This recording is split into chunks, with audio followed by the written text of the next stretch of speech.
John Wick Chapter 4. I love John Wick. John Wick was like a sleeper hit for a lot of people. Yeah. The very first one, made by, I think, 2 stuntmen, and they got all their stuntmen buddies to be in it. And it was just a movie I was not expecting to be good, because I think at that point, Keanu had put out a bunch of duds, like 47 Ronin and a bunch of other movies. But I've grown to really love the John Wick movies. The first one is still the best. They've kind of leaned real heavy into the secret society stuff, which I thought was just like a fun little element to the first movie. But they went all in. Yeah, I didn't expect them to get 4 movies out of this idea, but here we are. If you remember, John Wick was still on the run. He had been betrayed by Winston, the owner of the Continental. And he sought refuge with the king of the Bowery, Lawrence Fishburne. And they were going to plan to destroy the entire secret society, the High Table, and everyone. And this film picks up with him killing the new elder. There's a new elder, I guess. It's very convoluted, the secret society. Yeah, and it's his mission to basically just take out the High Table. Other people get involved. There's a lot of betrayals and whatnot. Going down the list, Joey C., what did you think of John Wick Chapter 4? I actually loved it. This was the first John Wick movie I ever saw. And then after seeing this one, I liked it so much that I watched the last 3. It was amazing. So you liked it going in blind. I would have been, other than the action, I would have been confused by everything going in blind. It was so, well, I knew a little bit of the background because I did a video on it for Screen Rant, okay. But it was, knowing that those little pieces of information, I kind of was able to fly through it. Okay. But yeah, this was an awesome movie. I was thoroughly impressed. Okay, Adam, what did you think? I enjoyed it. I can't say that I loved it. It's hard, Tony. It's really hard. You know, we're 4 movies deep. The first one was somewhat grounded and actually had a story, and now it's just a straight up video game. And it's literally a really fun video game. Don't get me wrong. It turns into a top-down shooter, and I think the game Hong Kong Massacre is the one people were comparing it to. Yeah. It's got a video game. I mean, you got Streets of Rage in there. There's different types of bad guys he fights. Some of them have bulletproof suits like he does. I don't know when the hell that started. I don't know when he got that 2. John Wick 2. John Wick 2, they established that. Yeah, they established that, yeah. He should probably when he gets to the tailor, yeah. Why not just wear a helmet? Because 70% of the fights this time, he's like holding the collar up over his face. Here's my problem with John Wick. Like, everyone in the world wants to kill him. It's like, dude, wear a hat, shave. Yeah, just like, what are you doing? Why is everyone finding me? It's like, because you fucking just dressed like John Wick. Like, everyone knows who you are now. I will say. What about the street? So I also got Street Fighter vibes for sure. Especially during the rave sequence where people just keep dancing. I saw the memes with that. People. I saw the memes with that ahead of time. And there are other movies where, like RoboCop or The Dark Knight, where people are fighting and people are dancing and ignoring it. But this, usually in those movies, you kind of are like, oh, those people are so wrapped up in the dancing, they're not noticing it. But no, literally in this scene, there's a girl dancing. She sees him fight the fucking whale, and then she goes right back to dancing, and I'm like, what the fuck? Not only that, but he falls off like a concrete platform 3 stories, hits a pipe, does like 3 spins, dude, hits the ground. Nobody responds. They're just like, it doesn't matter. Speaking of backs being broken, so John Wick was kicked off a building in the last movie and hit everything on the way down. A brutal fall. Jesus. And then in this movie, he's being kicked off platforms, and then the stair scene, there were only 5 people in the IMAX theater, and I was crying. I had to text Adam while I was watching it. I'm like, dude, the stair scene. I didn't expect it. It reminded me of the scene from Hot Rod where he falls down the mountain and he just keeps falling. The stair scene, I'm like, he's just gonna keep falling all the way down. I was thinking of Black Sheep when he Chris Farley rolls down the hill. Yeah. What the hell was that all about? I really want to rewatch that movie. That's what was it? Gene Siskel famously on an episode of At the Movies, he was like, I walked out of the movie. He's like, it's the first time I've walked out of the movie since like the 70s. He's like, I couldn't do it. Yeah. I did enjoy it, but it is really stupid. It's so hard. It's like you didn't have to make it 2.5 hours long or 2 hours and whatever it is. It's freaking long as shit. Yeah, it is and, pretty 2 long. 2 hours and 40 minutes, I think. Oof, yeah. You know, there's one character I really didn't care for, and that was the hunter guy. We'll get to him. He had one of the Halle Berry dogs with him. Why didn't they just have Halle Berry back as a person hunting him? That would have been far better, I thought. That was weird. She didn't show up. Mint, what did you think of John Wick 4? All right, John Wick 4. First of all, not enough glass shattering. Okay. You wanted more glass shattering? I don't know, Mint. There was a lot of glass shattering. In this John Wick, there is less like being thrown through through glass than like the other John Wicks. Okay. And also, not enough glass to kill ratio. I agree. Also, I really particularly enjoyed John, just like the overall cinematography. Also, I want to make a note. Before watching John Wick 4, I actually watched Joey C's Screen Rant John Wick timeline video before seeing John Wick 4, and then went to watch the other John Wicks. So that also was very helpful. I learned a lot of things I didn't know about. Yeah, listen, I watched my own video to follow me through the movie, so I understand. Oh, I guess, fuck me, I guess. I have the 4K trilogy. I don't know. I actually just... sadly, obviously Lance Reddick passed before the movie came out. And then I was like, oh man, it's a bummer he's dead. I'm like, I can't wait to see what he does in this movie. And then he dies right in the beginning. I'm like, oh, that's kind of bumming me out. I didn't expect that. That was sick. By the way, this secret society, they're not as secretive as they used to be, because they literally blow up a building in the middle of New York. I'm like, I feel like that would draw a lot. How this secret society has to be really in with the governments and stuff for them to just be able to do that and be like, oh, what do you know? That building blew up.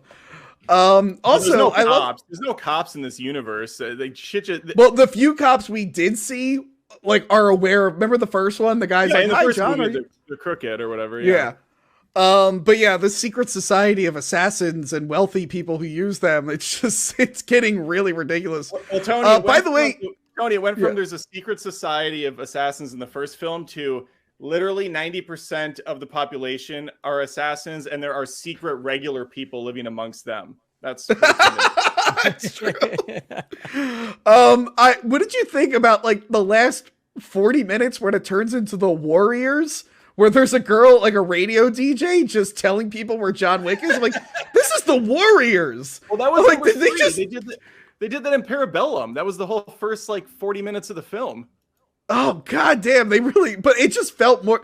I don't remember them having a DJ in Parabellum. Did they have a DJ who was being like, hey guys, John Wick is seen here? I guess I don't remember. I thought they did. No, they all got like the text message on their Motorola phones. They all have old Motorola phones for their text messaging system. But this one had a legit DJ who's like, oh, he's at that stupid arch thing in France. Go kill him there. Yeah, the CG in this was rough. Like, I could tell that they were all, like, a lot of them were digital locations. Like, you could tell when it was, like, a set or a real location. Then you could kind of tell, like, especially the whole end with the duel. I'm like, that is not a real building. None of this looks real. I agree with that. I thought for the most part, it looked pretty damn good. It looked pretty good. In the duel, though. The duel was pretty fake. Yeah. Because the previous movie, I think it was just the motorcycle scene. I was like, okay, this is very, like, they are not on that bridge. Love that. It was an awesome scene, but I'm like, I could tell this wasn't really there.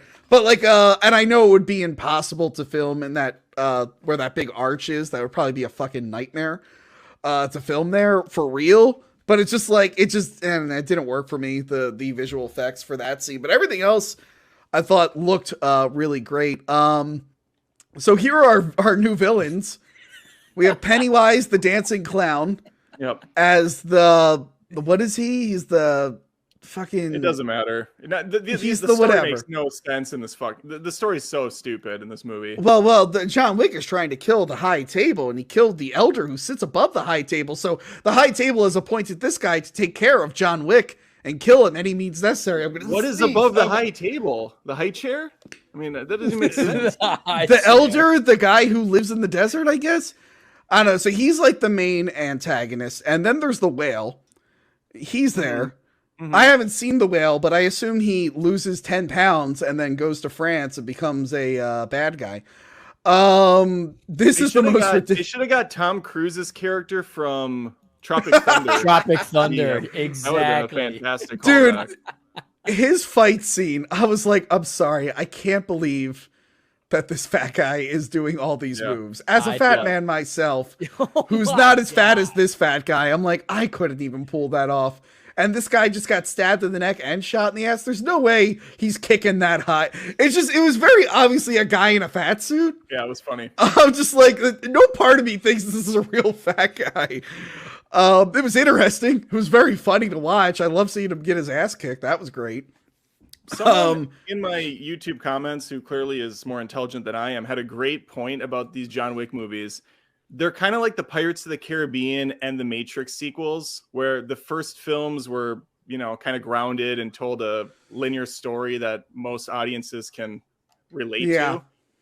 The sequels go all in on weird lore and like bullshittery to the point where it becomes so convoluted you don't even know what the story is, and you're just watching for the spectacle. That's what John Wick is after number 1. Yeah, the most gripping thing about John Wick 1 was like his personal revenge, and they've kind of gotten away from that, and now it's just an excuse to like kill a bunch of people, which, don't get me wrong, is awesome. I'm loving it. I'm really loving it. But yeah, I just kind of wish, it's like, all right, I kind of wish there was something more to this like there was in the first one. Mm-hmm. But yeah, they've stood by their word that they're not going to kill any more dogs.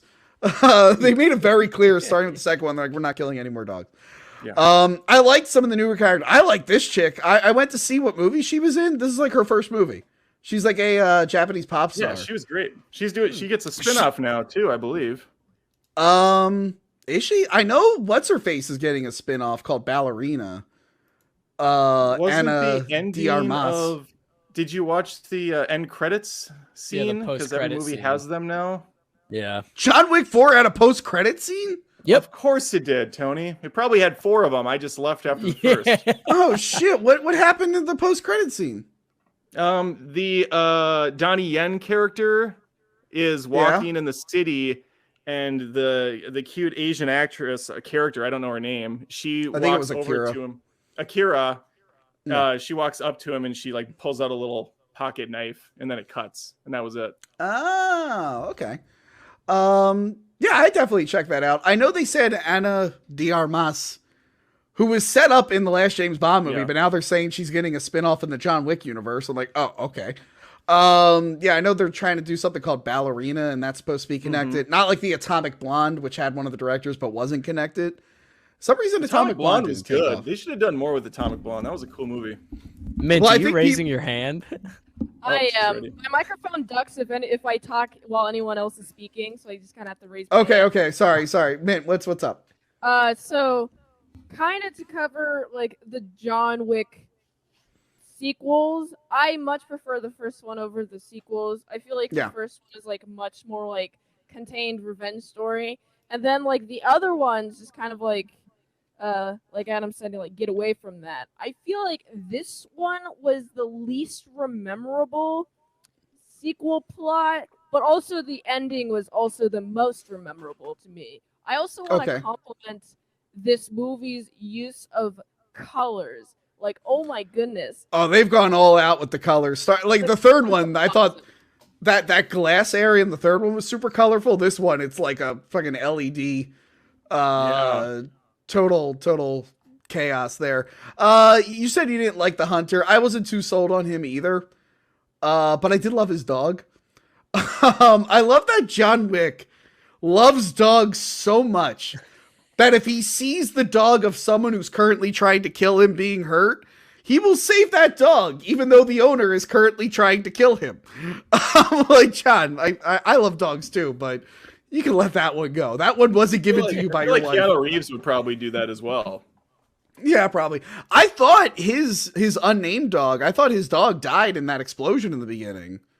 Well, Tony, you said only one dog died, and that was in John Wick 1. Didn't Halle Berry's character have one of her dogs shot in Parabellum? Yeah, but it had a bulletproof armor. Remember, it had bulletproof armor, so it got hurt, and then that dog goes to rip a bunch of people's balls off. That's right. I did enjoy this dog. Tony, did you know that that dog originally was going to be played by Emma Roberts? Did you? Yes. Apparently everyone. No, but Emma Roberts played the dog in the first movie. Oh, that's what it was. By the way, I looked that up, and they were. It was an article about bringing her back in a future Scream movie. Oh, it's kind of hard to bring her back. We did forget to mention they had fun with the theory that Matthew Lillard's character is still alive. I keep thinking they're going to bring him back. I want him to come back. But yeah, I wasn't too big into the Hunter, called Mr. Nobody, which is the name of a guy in the Fast and Furious movies, which the movie Nobody was originally going to be called Mr. Nobody, and they changed it because of that. And then the John Wick movies went, fuck you, Fast and the Furious, we're calling a character Mr. Nobody. I thought Sonata was pretty good. The girl's dad. He's usually pretty good at movies. He's a classic action guy. I didn't expect him to die in this, but he gets killed pretty early on there. But yeah, overall, I thought it was fine. Like you said, we're losing we no longer have a personal investment in John Wick and his survival and his revenge. We're just here to see an excuse for exciting action scenes. Which is, I mean, it kind of reminds me of the Death Wish movies. Have you ever seen the Death Wish movies?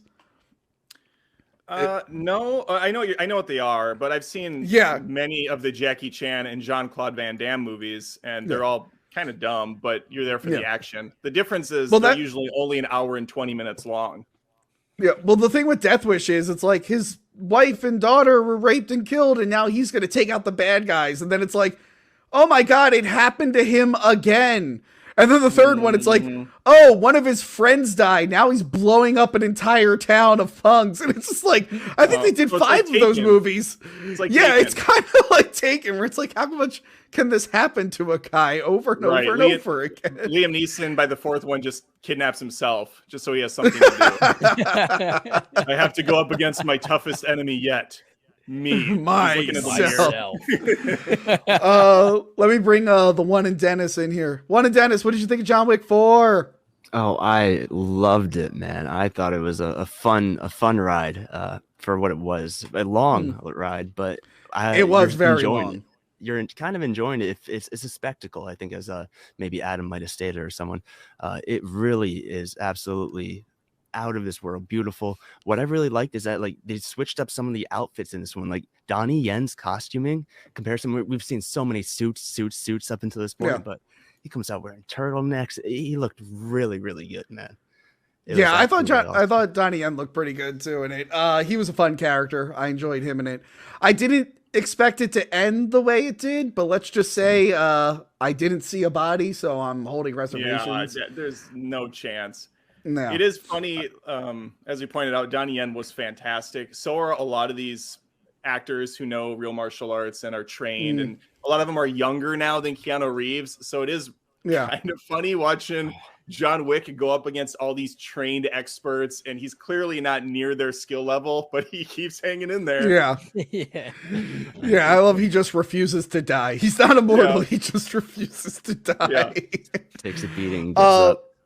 And it's fun to see Keanu with Lawrence Fishburne in an action movie full of guns, right? I feel like other movies. Lawrence wasn't in it as much, right? Didn't you feel like he was only in a few scenes? This one, only a few days. I think he was in it about as much as he was. I think he was in it about as much as character. He's just so ridiculous in these movies. Like he's a hobo Morpheus hiding in the shadows. I was shocked that the adjudicator from the previous one, the bald lady, I'm surprised she didn't come back. I thought they were gonna like definitely kill her off in this one. She got out scot free. The guy's called the Grand Marquis. I think that's the villain's name. That's the villain in the Grand Marquis. They all have ridiculous names. He has all the accoutrements of the high table to do with what he pleases, and they have the dumbest, most convoluted rules ever. Like, they're always making up new rules. According to, I joked with a buddy who went with me. I said, these movies are like written by Ross from Friends when he makes that cups game. It's like, oh, you've never played cups? Here's another rule about the high table. It's just nonsense. Yeah. It was funny seeing Lawrence Fishburne and Keanu Reeves in this, and just thinking like that new Matrix movie. I'm like, did the Matrix lady, did she not watch any of these John Wick movies and not think, oh, my movie needs to have action scenes as good as this? Instead, she's like, no, Keanu will just do this the whole time. Oh God! It'll be like, you know what she watched, Tony? Is she watched the Jurassic World films, and she watched Owen take out those dinosaurs with his hands. Just imagine doing a Matrix 4 after 3 John Wicks came out and not being like, okay, well, I need to really up this, and be like, nah, we'll just have him do like this, I guess. And it's like, oh my God, why would you do that? That's so terrible. Oh God. Anyway, Where was John Leguizamo? Did he die in one of them, or they just refused to bring him back? Oh, he's crying and being mad at people for doing exactly what he did in the 90s. That's what John Leguizamo is doing right now, Adam. Whoa. Are we anti-Leguizamo on this stream? We are, because right now he's yelling. He's like, white people have to stop taking other roles. But there are plenty of videos of him as offensive Asian characters from the 90s, and it's like, John, you might want to shut up, or people are going to start looking into this. And also, cultural appropriator John Leguizamo is not Italian, and as we know, he was in this offensive piece of shit, and he has not apologized for it. And here he is. He's accusing Let he who is without cultural appropriation throw the first stone, okay, John Leguizamo? I'm sorry. But no, his character is a mechanic, and I think he actually said to John Wick, he's like, I'll finish your car by 2030. And it would be funny if we got a John Wick sequel in 2030 and the car's finally done. I hope we get a John Leguizamo, John Wick spin-off film now, Tony. That's what I hope. The Mechanic.